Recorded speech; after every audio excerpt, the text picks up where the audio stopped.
Well, here we are. It is Wednesday, the 8th of October, 2025, and this is a quick video. I don't know how quick it's going to be, but we'll get through it as quickly as I can, I guess. There's a sale coming up in New York at Sotheby's that I think a lot of you might find very interesting for a lot of reasons. I've been a little rough on Sotheby's lately because of some of the sales they're doing. I think just is way out of their wheelhouse.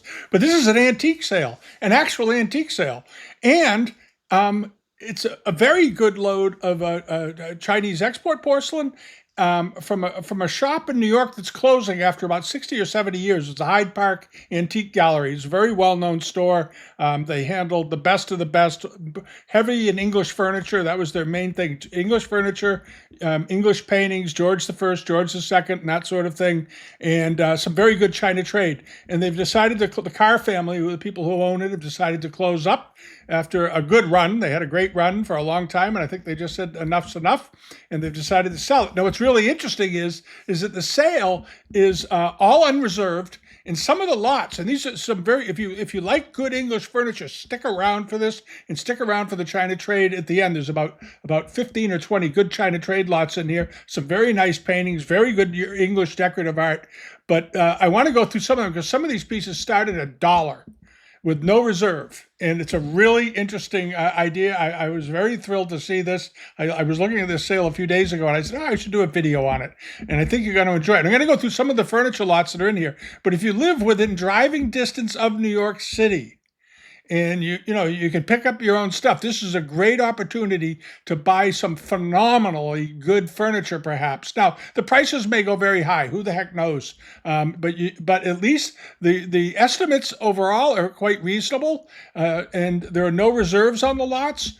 And there's some very rare forms in here. But if you like really fine English furniture, I want to go through this. The sale is on the 15th of October. In 7 days from now, it starts at 10 o'clock Eastern Time in New York City. So you have time to make your arrangements if you're interested in bidding. And if you live within a couple of hours of New York City, this is a chance maybe to buy some wonderful things for your house to go with your Asian art. And I'm going to walk through some of not all the lots. There's several hundred lots on the sale. I think there's 250 lots or something. But I'm going to go through some of the lots that jumped out at me as might being particularly interesting buys. We're going to start with the furniture. I'm going to do the China trade at the end. But the China trade is worth sticking around for. There's some pretty rare pieces in there. All right. The first thing I want to talk about, here's a case in point. This is a really nice Regency brass inlaid rosewood center table. It's a nice table. It's got beautiful paw feet on it.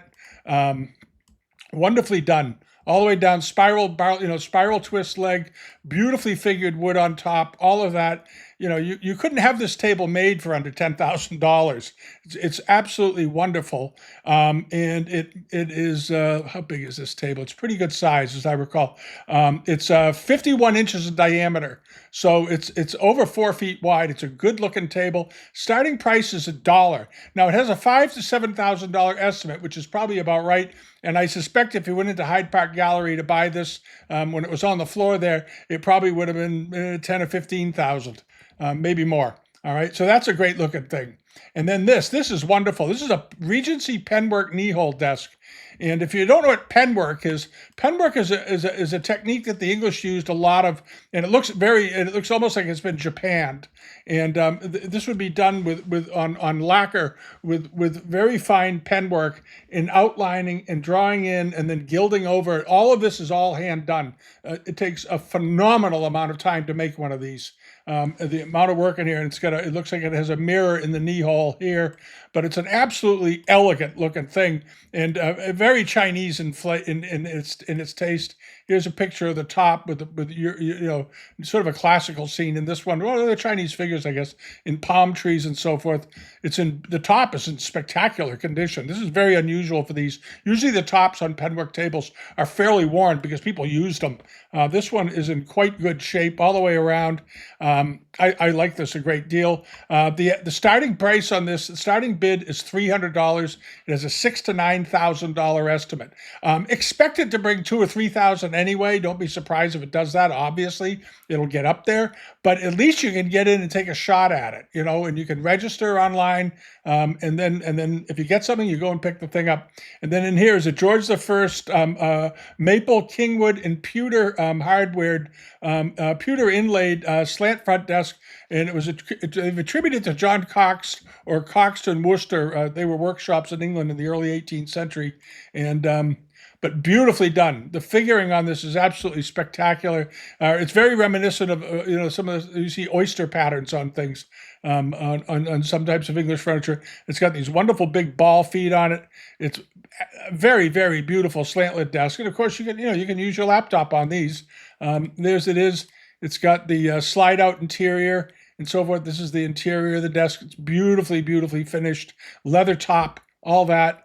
And the starting price on it is $800, as a $12,000 to $18,000 estimate. And I think that's probably a reasonable estimate.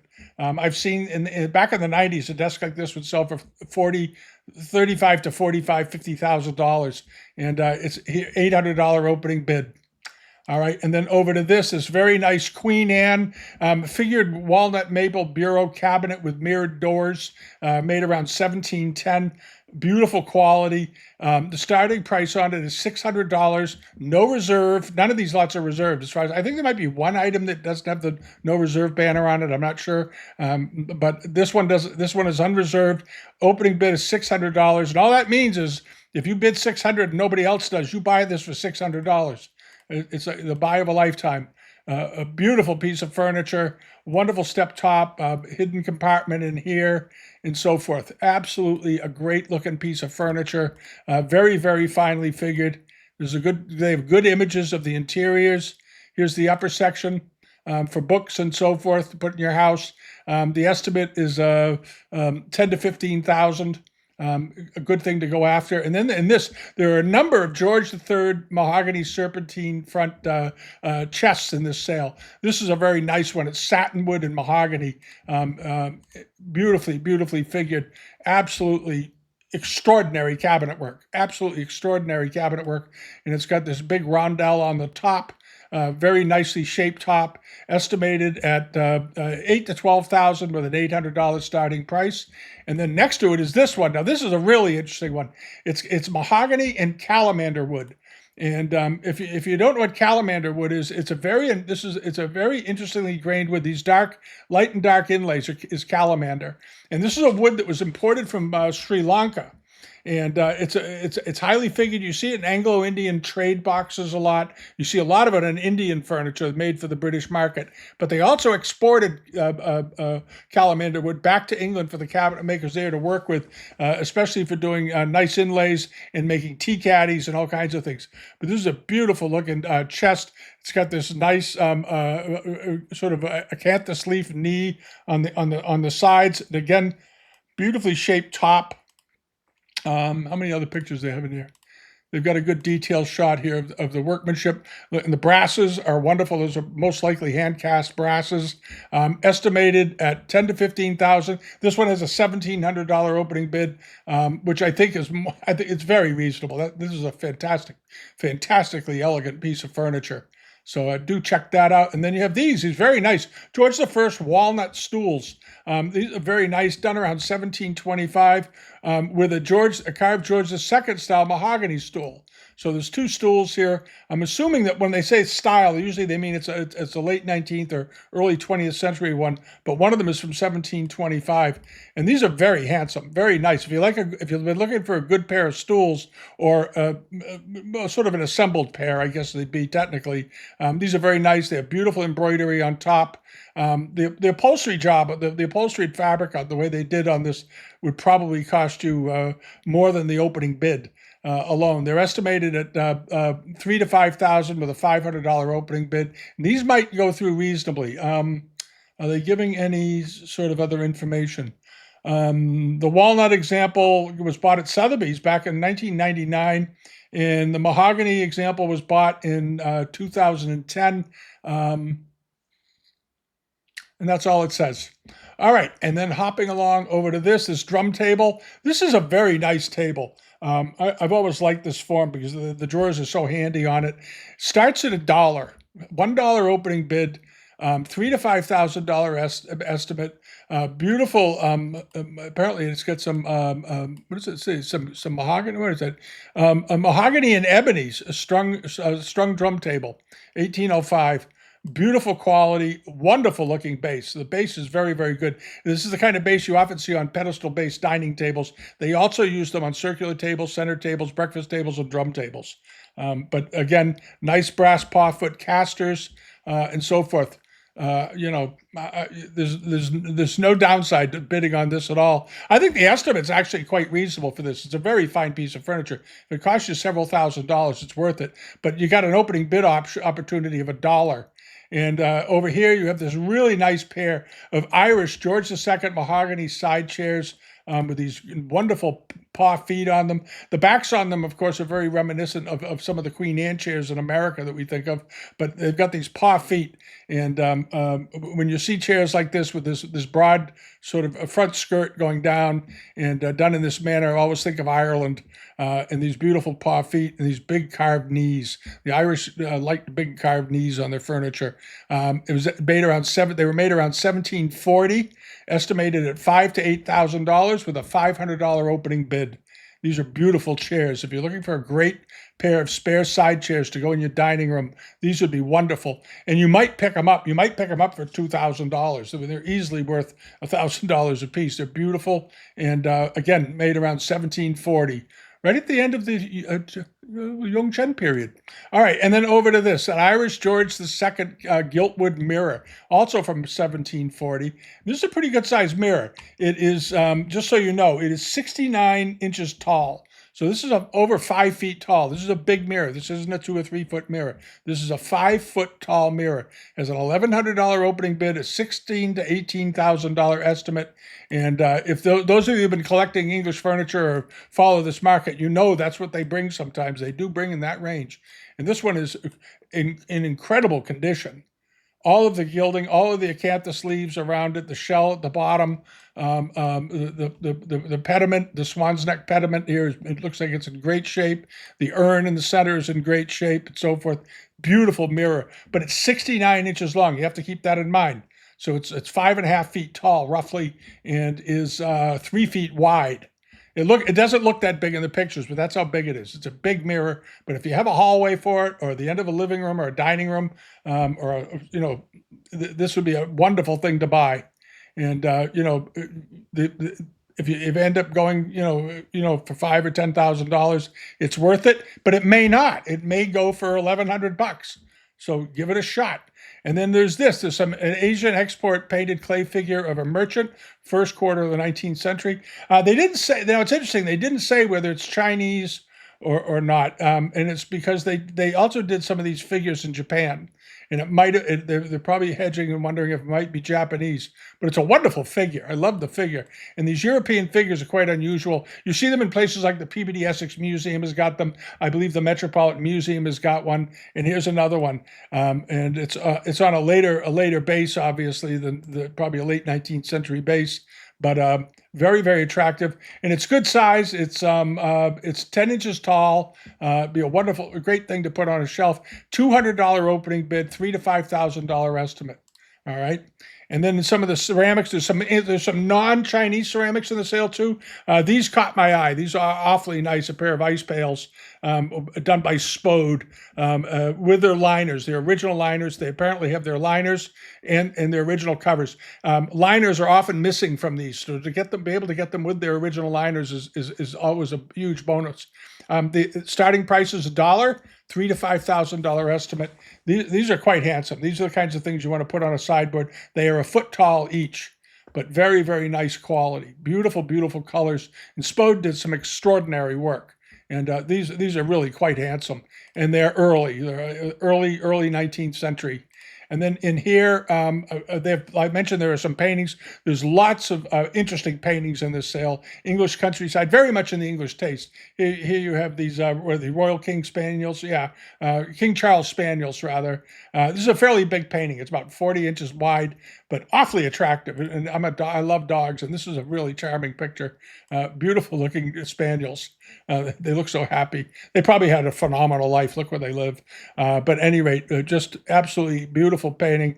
And there's a bunch of other paintings, some landscapes in there, some Venetian paintings in here. There's some architectural paintings. There's all kinds of artwork in here. And the estimates are very reasonable. This one is estimated at $60,000 to $80,000. It's by William Giles James. And he was a very well-known 19th century English painter. He specialized in dogs and animal scenes. I think he did a lot of horses too, that sort of thing. Let's see, what are his dates? 1801 to 1870. He was born in Scotland, but a wonderful painting. And it is, it's 30, the canvas is 32 high and 43 wide. So it's a pretty good sized painting, and it's sitting in a spectacular frame, but $2,800 opening bid, maybe it'll go for 10 or 15,000. It would be an absolute steal at that price. I don't know if the art dealers will let you have it for that, but it's a great looking painting. And there's a lot of other paintings in there. There are other paintings in the sale that are a lot less too. All right, and then there's this George II mahogany armchairs, done in the design after Thomas Chippendale's work. So because a lot of cabinet makers in England back then had the Chippendale cabinet makers book, and they would use those designs because Chippendale he didn't actually really make furniture himself. He had a workshop that made furniture that he designed. He was more of a furniture architect, catering to the upper classes, wealthy British families, and he had a very wide range of styles and forms that would appeal to the British populace. And when people would have custom furniture made, they would ask for something often out of the Chippendale book. And this one was made these chairs were made about 1755, and they are just over the top, elegant looking chairs, and perfectly upholstered. The upholstery on these is absolutely perfect. Estimated at $25,000 to $35,000 with a $4,800 opening bid. They would be a steal at that price. That's a dream price for those. All right, and then over here, the Chinese stuff. There's some good Chinese pieces. You have this very nice Masonic armorial export bowl, Qinlong period, 1780, measures 11 inches in diameter. It just has an $1,100 opening bid. It's going to get there all day long with a $2,000 to $3,000 estimate. It looks like it's in quite good shape. I would get a hold of them, always on porcelain, to ask about condition reports, but this one has a beautiful, the decoration on it looks to be very, very intact. It doesn't look like it got a lot of use. You'll notice all the enamels are in very, very good condition all the way around. Here's the other side of it. You don't see any chipping. The rim, the cafe rim coating here is all intact. It looks very good all the way around. Here's the bottom of it. It looks clean, but always ask, has it been repaired? Because some of the restorers in England, if this was restored in England, you really need to have somebody look at it in person. Because they do restore things. I mean, there's nothing wrong with restoring things, but you always get a restoration report. And then there's this. This is quite something. This is a beautiful vase. It's 18 inches tall. We've seen these before. These are those 1775 to 1785 or so China trade vases. It's a hexagonal a baluster jar, basically, with its original cover, which is quite good. To have that. This one's got a wonderful dog on top. It's very, very nicely decorated. Good famille rose enamels. And as I said, 17 inches tall. This is a big one. They made them much smaller, of course. We've seen garniture sets with similar vases in them that are, 6, 7 inches tall. This is, 10 or 12 inches tall, rather, not 6 or 7, and 13 inches. This is a much bigger one. The estimate is just $3,000 to $5,000, $2,200 opening bid. I suspect this may go over the estimate, but we'll see. We'll see. And then there's this one, another hexagonal one. It does not have its lid, but it's wonderfully decorated, and with an opening bid of just $400 and a $3,000 to $5,000 estimate. It also is 17 inches tall. Very, very similar in style. This has a different, outdoor landscape scene, figural scene, but beautifully done. Make a wonderful vase to put flowers in. Again, a big one, 17 inches. And then you have this very, very nice terrine, $500 in under tray, $500 opening bid, $3,000 to $5,000 estimate. And the platter measures 16 and 3/8 inches. So it's a pretty good size under tray and platter. Very nicely decorated. Looks like it has boar's head handles and a foulon finial on top. $500 opening bid. And then over to this, this is another good looking thing. Underglazed blue with famille rose, very nice looking, sort of a compressed form terrine that goes to the shaped platter. The platter measures, again, 16 and 3/4 inches, $500 opening bid, $3,000 to $5,000 estimate. This is quite pretty. It's the blue, the underglazed blue on this is quite strong, and I like the maiden with the spotted deer and so forth. It's very nicely done. This is very elegant, very much for the English market. This is the kind of stuff you see in England. You also see these kinds of things in the great houses in England when you look around, if you've been over there. All right, and then this, a very well-known type of China trade export bowl. This one is 13 1/4 inches in diameter. It's in good shape. Again, made around 1775, 1780, and so forth. The enameling on it looks good. Again, very reasonable, $1,100 opening bid. And then popping along over to this, this is one of those garniture sets we've talked about so many times. These measure 11 inches in height, $700 opening bid, $3,000 to $5,000 estimate for the set. And these are very, very nice. And they have rather atypical intermediate designs in between the Mandarin scenes. It has these sort of rosette devices with sort of scrolly vines running around. It's sort of unusual, but the colors are good. The colors on this set are very, very good, and it's a complete set. It's not three or often you see these and they have just three of the pieces, and that's it. This is the complete set. This is all five, estimated at $3,000 to $5,000, $700 opening bid. And then popping along over, this is a rare thing. If you collect China trade and you like unusual decorations, very unusual. This is a really unusual one. It's a religious scene. It's the Garden of Eden, and it's a small punch bowl. They're calling it. It's not that small actually. It's 10 and 5/8 inches. That's sort of it's small, but it's not as small as some of them get. Sometimes you see them they're 7 or 8 inches, but it has a really unusual pattern. This is what makes this interesting. It has the Garden of Eden on it. And it's a very, very rare pattern. Then you have some of the animals depicted here. One of the dog in the foreground looks like a foulon, not surprisingly. And then you have a tree with monkeys all over it. Beautiful gilt spearhead borders outlined in red. It's a very, very nice looking bowl. And here's a lake with what kind of animal is that on the other side? Oh, it's a horse. It's two horses. Okay, I was gonna say, looks long body. Again, $1,400 opening bid, $7,000 to $10,000 estimate. This should have an immediate bid of $3,000 or $4,000 because of the pattern. The pattern is so rare. It's a very, very rare pattern. And then there's this. Now, this image is deceiving. These are very big jars. These measure 27 inches tall each. These are huge. And this is a very rare set. And these do have a strong opening bid on them, but very big. Each one of these, the biggest, the 27 inches. So they're 2.25 foot tall. These are 27 inches. These are big, and they make again, these are the kinds you see in English great houses.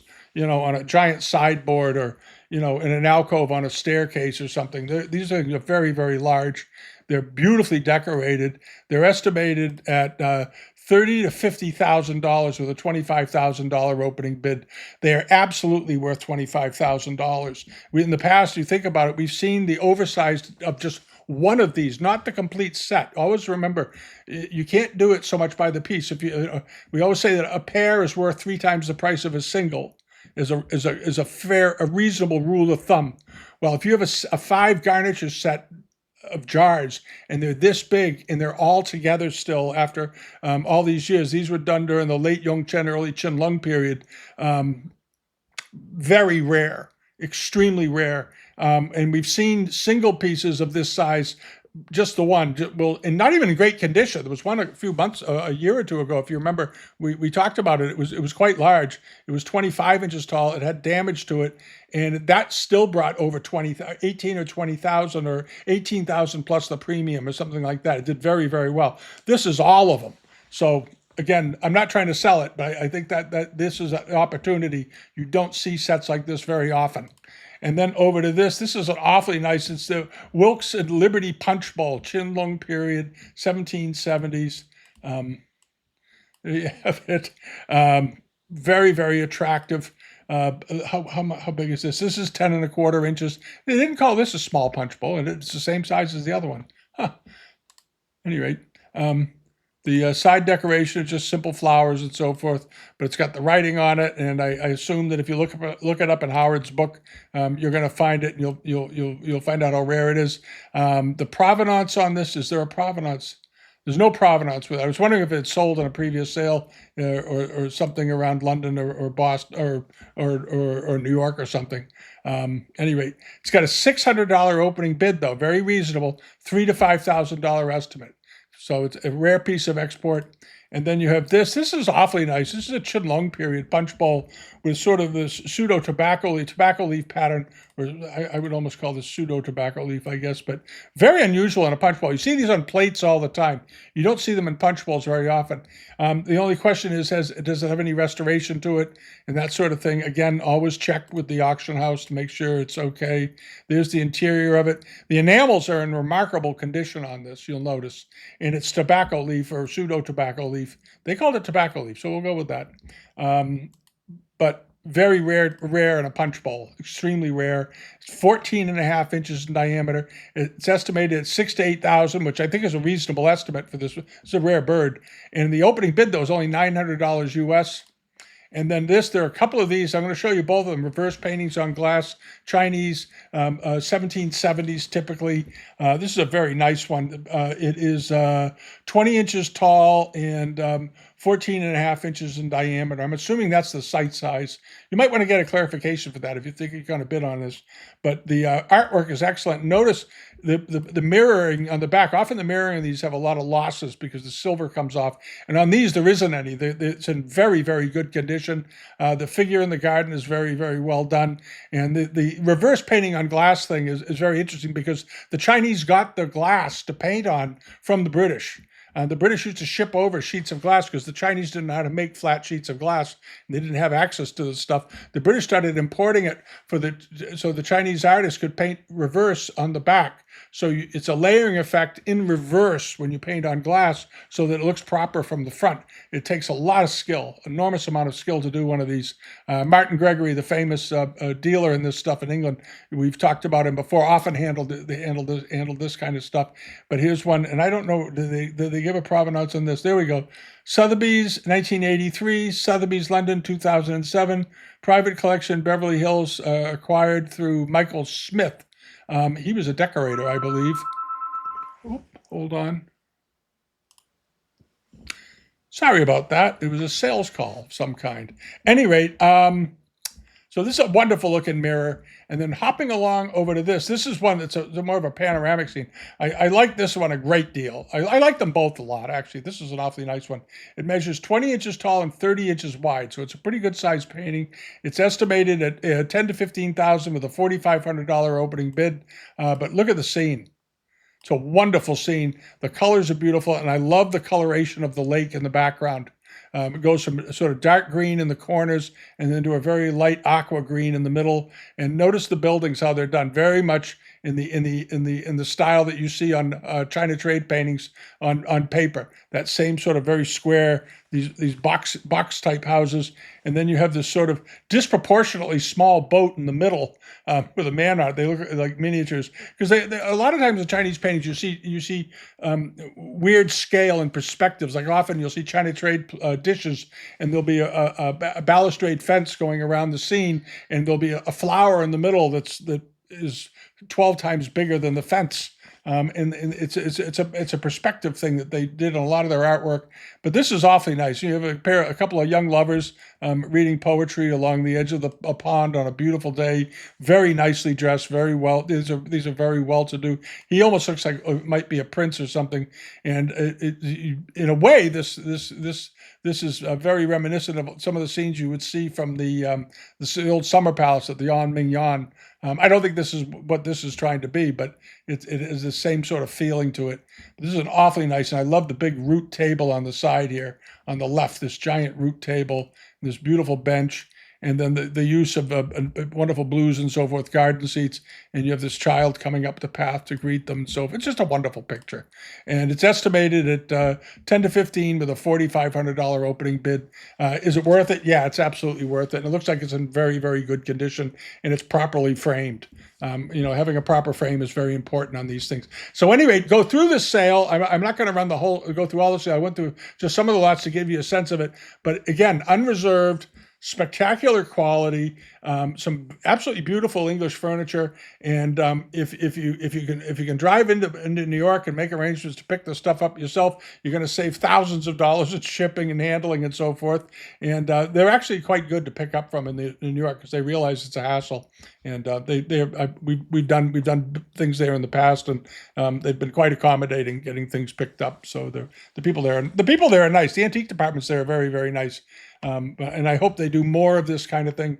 I hope Sotheby's, really focuses in more on beautiful furniture, beautiful furnishings, and gets away with all this crap they're selling with the handbags and the wine and the whiskey and all that silly nonsense just to make a buck. This is what they should be selling: antiques.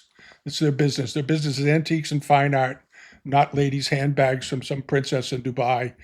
All right. Anyway, I'm not going to go into it again. I've done it enough. All right. That's it for the sale. Do check it out. Sotheby's, the 15th of October, for the Hyde Park Antique store inventory. And maybe they have more in a warehouse. Who knows? If this goes well, maybe they'll have a second sale or something. I don't know, because the Hyde Park Antiques sold phenomenal stuff. There were a number of very, very good, as you can imagine, stores in New York. You had Metro Antiques for many years, Hyde Park, Dalver Brothers, Didi Aron, and they're all, some of them are not around anymore. Too bad. But they sold great things with just beautiful things, just great things. And this is one of those sales. All right. Have a great rest of your week, and I'll be back on Friday with the weekly video. And there we go. Thanks again. Bye-bye.